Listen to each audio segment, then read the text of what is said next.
April 1943, Camp Hereford, Texas. A pencil shook slightly in Sergeant Joseph Morelli's hand as he wrote a letter that would not reach his mother in Sicily for 8 months. His message contained thoughts that would have seemed impossible only a short time earlier. Mother, they treat us as if we are guests, not captives. We eat white bread every day, along with meat and vegetables, more food than we saw in 2 entire years of war. I do not understand these Americans. As he looked out through the barracks window, he saw electric lights glowing over the wide plains of Texas, tractors plowing fields, and American guards casually exchanging cigarettes with Italian prisoners.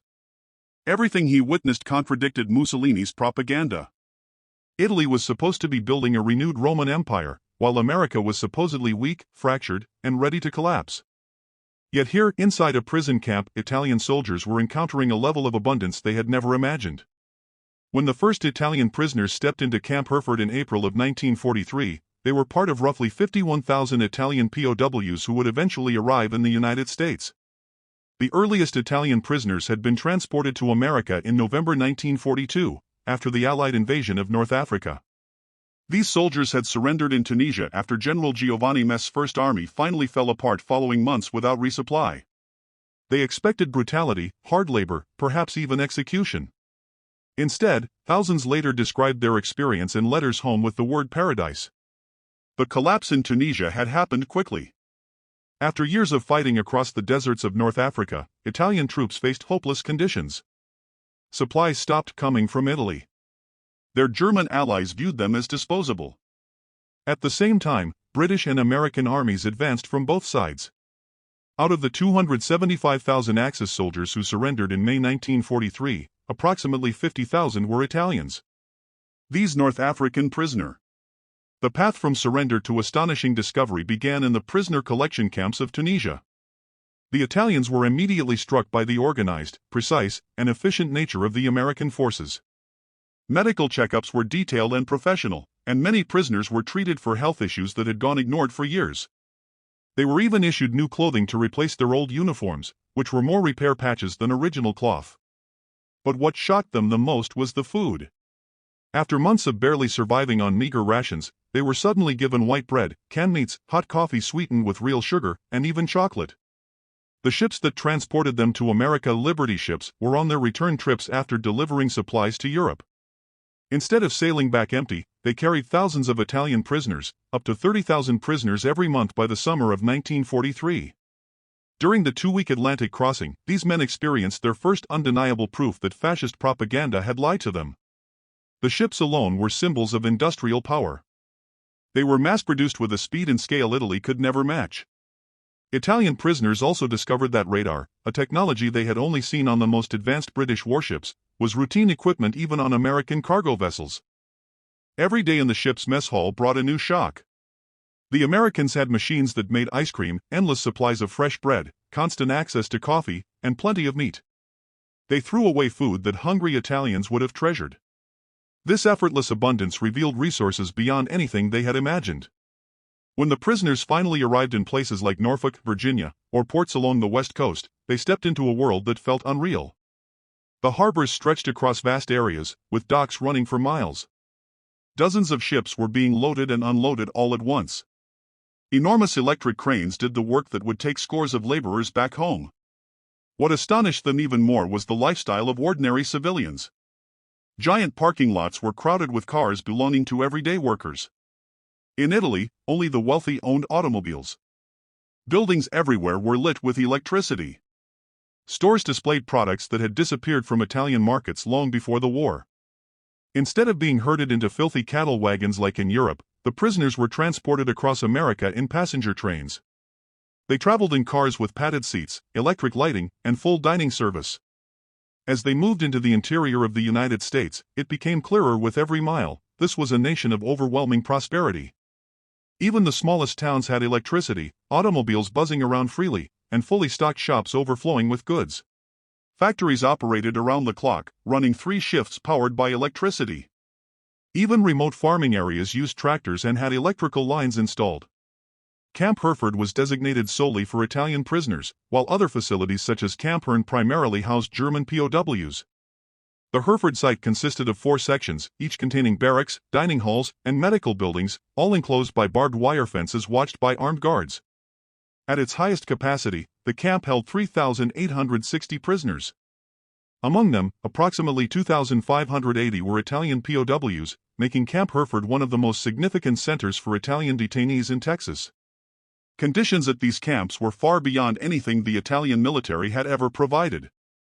The barracks offered electric lighting, hot showers, heated rooms, and working flush toilets.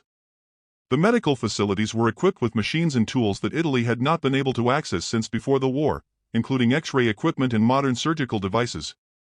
To the captured Italians, the camp felt almost like a paradise. Although there were occasional cases of mistreatment, particularly toward prisoners with Nazi sympathies, they still lived in clean quarters, bathed regularly with hot water, ate more food than they had ever imagined, and were even able to spend money they earned at the local post exchange. The food supply astonished them most of all. They received 3 complete meals each day, including meat, vegetables, fresh bread, milk, and often desserts. Holiday meals were so extravagant that many prisoners claimed they surpassed what they had eaten even before the war. Kitchen workers admitted throwing away more food each day than their families back in Italy received in a week. Everything changed on September 8, 1943, when Italy surrendered and signed an armistice with the Allied forces. Marshal Pietro Badoglio's government shifted allegiance and officially declared war against Germany on October 13. After the surrender, the Italian Prime Minister instructed Italian prisoners of war to cooperate with the Allies. In February 1944, the U.S. Army Service Corps announced a new option for Italian POWs held in America. They could volunteer for what would be called Italian service units. These men could either remain prisoners or join the ISU, where they would work alongside American forces in non-combat positions. The response was extraordinary. Out of roughly 51,000 Italian POWs held in the United States at the time, more than 45,000 agreed to join and were sent to labor shortage areas across the country. They signed commitments promising to aid in the fight against their former German allies and received new privileges that completely changed their daily lives. Although they were still legally considered prisoners of war, they were given uniforms that differed only by a patch stitched to the left sleeve and on their standard caps that read Italy. They were also paid a monthly wage of $24, though only 1/3 of that amount was issued to them in cash. The remaining portion of their pay was given in the form of base currency, which could only be spent inside the camp on items for personal use or additional necessities. In California, where the impact of the Pacific War was felt strongly until late 1945, Italian prisoners supporting the American war effort were welcomed with surprising warmth. The state's sizable Italian-American community, rooted since the days of the gold rush as farmers, fishermen, and winemakers, openly accepted the POWs. One of the most remarkable accounts comes from the Italian prisoners stationed on Angel Island, who rented a hall in San Francisco using their own earnings. They organized weekly Saturday celebrations, transforming them into popular community dances. American women attended under supervision, yet many were eager to socialize with the Italian servicemen. Italian prisoners of war labored across California's vast agricultural regions, encountering farming operations far beyond anything they had ever imagined. Individual farms exceeded the size of Italian provinces, and massive harvesting machines replaced the labor of hundreds of people. Members of the Italian service units became vital to the American war machine, loading ships in preparation for the D-Day invasion, gathering crops that would have spoiled without their work, and servicing military vehicles using skills they had developed in North Africa. Collectively, Italian service units contributed more than 90 million labor days in the United States between 1943 and 1945. Their efforts saved the American government an estimated $230 million. At the Brooklyn Army Terminal, Italian prisoners prepared shipments destined for Europe's liberation, working passionately because every supply delivery brought their homeland closer to release from German control. In the agricultural sector, their presence prevented catastrophic crop losses crucial to feeding both the United States and its allies. By June 1943, more than 14,500 Italian POWs were living in camps across America. As the program grew following Italy's surrender, these workers became indispensable in multiple industries. Meanwhile, affection began to bloom despite strict rules. Italian prisoners met American women during church functions, authorized community gatherings, and through labor assignments. In Ogden, Utah, local churches hosted supervised weekend dances for POWs, and Italian-American families were permitted to visit on Sundays. Yet even as relationships formed, many challenges still stood in the way. Marriage between prisoners of war and U.S. citizens was strictly forbidden by military rules. Still, love managed to break through every barrier. Compassionate priests secretly performed wedding ceremonies. Couples continued their relationships through letters, and many American women later followed their Italian partners back to Italy after the war.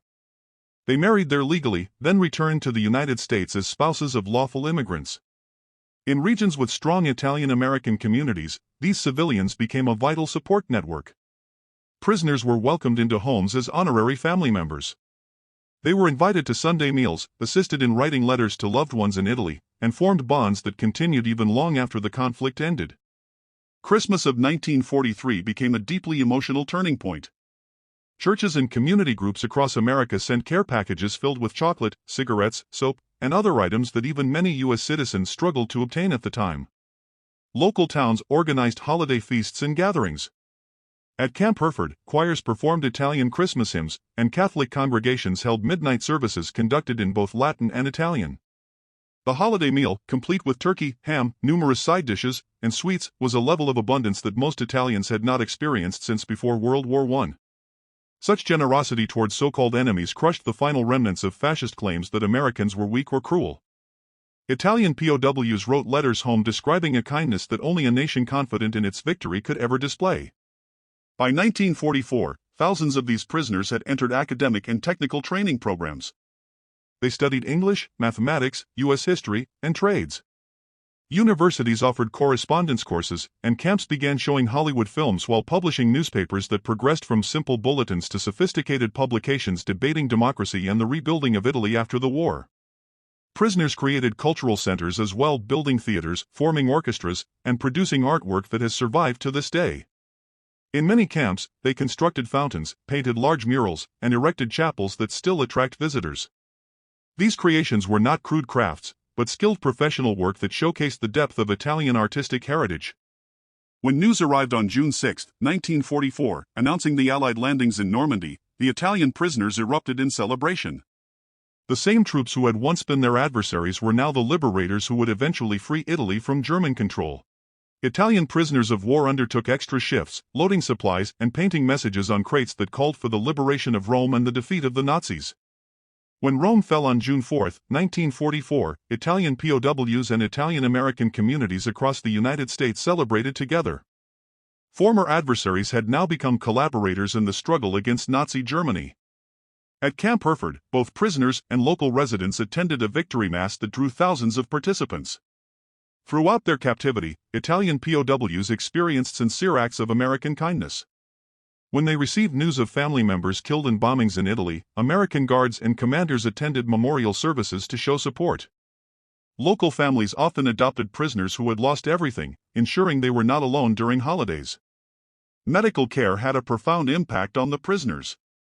Italian doctors worked alongside American medical staff, learning new techniques and gaining access to equipment that had been unavailable in Italy for years. POWs received operations and treatments that, back home, would have been reserved for the wealthy. The distinction between German and Italian prisoners became more pronounced after Italy's surrender. While German POWs often continued to uphold Nazi ideology, Italian prisoners embraced their new status as co-belligerents, working enthusiastically for the Allied cause. In March 1944, the U.S. military dispatched 1,800 ISU members to Boston. Initially housed at Camp McKay in South Boston, the prisoners faced cold reception from locals. Boston's Italian-American population was wary, fearing that the POWs might harm the community's reputation as loyal Americans. This perception changed rapidly. Italian POWs demonstrated themselves as hardworking and capable at the Boston port of embarkation.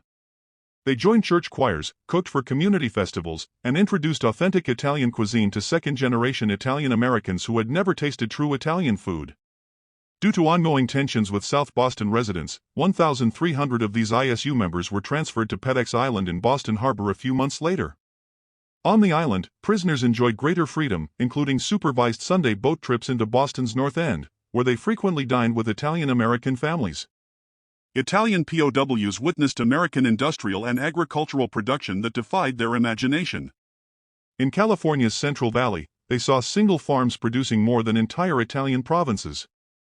Mechanical harvesters completed in hours what would have taken weeks in Italy. They observed flawless fruit being discarded over minor imperfections and entire crops sometimes plowed under to stabilize market prices. This level of waste would have prevented starvation in Italy, but in America, it highlighted limitless production capacity. The casual attitude toward abundance astonished them the most. Workers discarded half-eaten lunches, left lights on in empty rooms, and drove cars to their workplaces without a second thought. Such conditions were unimaginable in wartime Italy, where families barely survived on meager rations. Men labored in fields or on fishing boats, earning a paltry $8 per month. Even this modest income seemed generous to those who had nothing, and they carefully saved what little they earned to send money home after the war. Italian prisoners of war left enduring marks on American society. They introduced bocce ball to communities that continue to play today. They taught Americans how to prepare authentic pasta and pizza, helping lay the foundation for a multi-billion-dollar culinary industry. Their artistic contributions, decorative works, fountains, murals, and chapels remain visible at dozens of locations across the country. Camp newspapers produced by the POWs demonstrated remarkable transformation, evolving from simple news about Italy to in-depth discussions of democracy, American farming techniques, and post-war reconstruction plans. These publications circulated among various camps, spreading knowledge about democratic governance and modern agricultural methods. On July 16, 1944, the 38th and 40th Italian Quartermaster Service Companies arrived at Rock Island Arsenal by train from Pine Camp, New York. They performed maintenance and support work so valuable that commanders requested delays in their repatriation even after the war ended. At agricultural sites, Italian POWs applied farming expertise passed down through generations, introducing methods that improved American agriculture. Their labor in canneries, shipyards, and military depots freed thousands of American personnel for combat duty. Volunteers in the Italian service units also replaced Americans who would have otherwise been assigned to supporting roles, allowing more soldiers to serve at the front. The impact of the Italian POW experience in the United States was immense. At its peak in May 1945, a total of 425,871 POWs were held in America, 371,683 Germans, 50,273 Italians, and 3,915 Japanese. The 51,000 Italian prisoners were distributed across 21 camps in 18 states. They contributed approximately 90 million man-days of labor, saving the U.S. government an estimated $230 million in labor costs.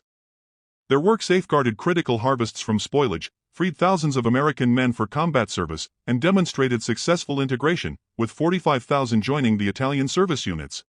Fewer than 1% of Italian prisoners of war attempted escape. Thousands maintained correspondence with American families after the war, and many eventually returned as legal immigrants. Repatriation began in late 1945 but progressed slowly, as the United States still required their labor to support the transition to peacetime. Many Italian POWs were reluctant to leave, having discovered friendship, opportunity, and stability in America while their homeland remained devastated and under occupation. When departures finally commenced, entire communities came out to bid farewell. At Camp Hereford and other facilities, local newspapers covered the stories as if they were losing friends rather than prisoners. The relationships formed during captivity, both romantic and platonic, faced inevitable separation. Between December 1945 and July 1946, Italian POWs returned to Italy carrying first-hand knowledge of American democracy, agricultural techniques, and industrial practices. Inadvertently, they became architects of Italy's post-war reconstruction, applying the American methods they had observed during their internment. As promised, many former prisoners returned to the United States as legal immigrants. Sponsored by employers who appreciated their skills, by families they had befriended, or by women they had married, thousands built new lives in America. These immigrants achieved remarkable success, establishing businesses, particularly in the food industry and in import-export trade between Italy and the United States. They maintained cultural and economic connections that facilitated post-war recovery and trade. Former POWs and their descendants rose to prominence in American society, serving as judges, business leaders, military officers, and community figures. Their children, raised with both Italian and American heritage, became cultural bridges in unique and meaningful ways. Physical reminders of the Italian POW experience remain scattered across the United States. At Camp Hereford, a small chapel built by prisoners in 1945 still stands. Constructed in honor of 5 men who died at the camp, it features concrete sculpted to resemble marble and continues to serve as a pilgrimage site for descendants. Bocce courts from California to Massachusetts trace their origins to Italian POWs who introduced the game, and Italian festivals in unexpected locations like Texas and Utah celebrate the POW legacy. Recipes taught by Italian POW cooks continue as cherished family traditions to this day. The most enduring legacies, however, are not physical structures but the families and communities forever shaped by this experience. Business ties forged during the 1940s have persisted across 3 and even 4 generations. Sister city partnerships between American and Italian towns often trace their origins to connections made through the POW experience. Historians regard the Italian POW story as a striking example of how former enemies can be transformed into allies. Unlike conventional attempts at indoctrination, the conversion of Italian POWs occurred through lived experience. They observed American democracy and prosperity firsthand. Several factors contributed to this remarkable outcome. Italy's surrender in 1943 shifted the status of Italian POWs from enemies to co-belligerents. Italian-American communities served as cultural bridges, while the shared Catholic faith fostered bonds between Americans and Italians. Pre-war economic hardship in Italy made POWs more receptive to alternatives, and the abundance and generosity they encountered in America sharply contradicted fascist propaganda. The contrast with German POWs is striking. Despite receiving similar treatment, many Germans clung to Nazi ideology, whereas Italians nearly universally embraced American values. This divergence reflected cultural differences and the timing of Italy's surrender. The Italian POW experience left profound effects on both nations. For the United States, it highlighted the power of kindness and prosperity in winning hearts and minds. For Italy, returning POWs carried knowledge and skills that aided democratic development and economic reconstruction. They established business links between Italy and America that facilitated trade and investment, introduced American agricultural and industrial practices that modernized Italian production, and most importantly, brought back living examples of functioning democracy, serving as models for post-war governance. The program's success rested on demonstration rather than coercion. Italian POWs witnessed a society operating effectively while treating former enemies with respect. They observed industrial output that made victory seem inevitable and living standards that exposed fascist promises as empty rhetoric. Beginning in the 1970s, former Italian POWs began organizing reunions in the United States, celebrating friendship and transformation rather than captivity. The 1988 reunion at Camp Hereford brought together hundreds of former POWs along with thousands of Americans who had known them. Veterans expressed deep gratitude for American generosity, reflecting on lives transformed by their captivity and on former enemies who had become like family.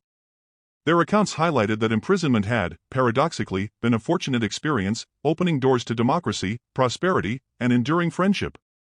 During these gatherings, elderly men who had once served under Mussolini warmly embraced the American guards who had become lifelong friends. Their grandchildren, both American and Italian, played together, serving as living proof of reconciliation. Why did Italian POWs describe American camps as almost paradisiacal? Not because captivity was inherently pleasant, but because it revealed possibilities they had never imagined. They realized that true prosperity arose from freedom rather than conquest, that diversity fostered strength instead of weakness, and that democracy functioned more effectively than dictatorship. They observed ordinary Americans living better than even the Italian aristocracy. Workers owned automobiles, farms operated with mechanized equipment, and factories produced abundant goods. They experienced kindness from former enemies, something their own government had never provided. This sense of paradise was relative, measured against years of war, starvation, and deceitful propaganda. American camps offered sustenance, safety, and dignity, representing hope and opportunity in stark contrast to the devastation that awaited in bombed, occupied Italy. The Italian POW experience left a permanent mark on American culture. Pizza, now a multi-billion-dollar industry, was popularized in part by POW cooks who taught Americans authentic recipes.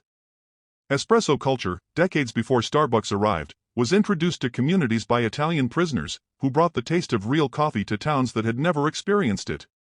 Across small towns in the United States, Italian festivals continue to celebrate the connections forged through the POW experience. In Hereford, Texas, the annual POW reunion evolved into a cherished community tradition. In California's Central Valley, wineries established by former POWs or their descendants produce wines using techniques brought directly from Italy.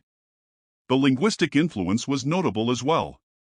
Thousands of Americans learned Italian from POWs, creating a generation of Italian speakers who would later facilitate post-war business and cultural exchange between the two nations.